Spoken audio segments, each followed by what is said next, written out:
नमस्कार। आज दिन में आम ओडिशा रे आईन व्यवस्था राजनैतिक व्यवस्था और प्रशासनिक व्यवस्था किभली अच्छी से विषय आपण मानू किसी सूचना रखी। वर्तमान ओडिशा रे आईन व्यवस्था पूरा बेपर्यस्त हो पड़ी। पुलिस प्रशासन को मुख्यमंत्री निज हाथ में रखी संभाळिबारे असमर्थ।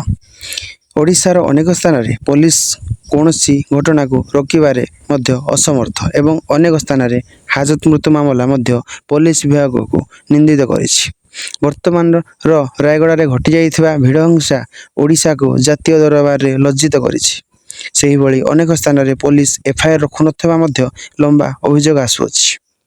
ओडिशा रे प्रशासनिक व्यवस्था कुंभकर्ण निद्रा शोची। कौन समस्या नहीं कि गले बाबू मानकर देखा मिलनी आउ कौटी बाबू माने प्रतिश्रुति देकी भूली जाउछंती।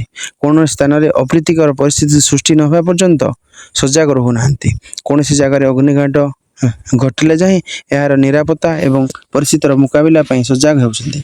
सेमिति राजनीतिक अवस्था भी शोचनीय। दल दल मध्य केवल वाद विवाद रे लिप्त रही। कहार ओडिशा रे विकास प्रति ध्यान नहीं। सरकार केवल जनसाधारण को स्वप्न देखाई गढ़ी चली किंतु ताहा पूरण पाई कौन पदक्षेप नेउना। आज सरकार निर्वाचन समस्त इस्ताहार को पूरण करने को भी असमर्थ किंतु निजक लोक को सरकार को कहीकि बाहा बाहा नेबारे व्यस्त। शेष में एति कहबी आम सरकार को जे आम ओडिशा एक शांतिप्रिय राज्य यह संभाळिबा दायित्व आपणकर।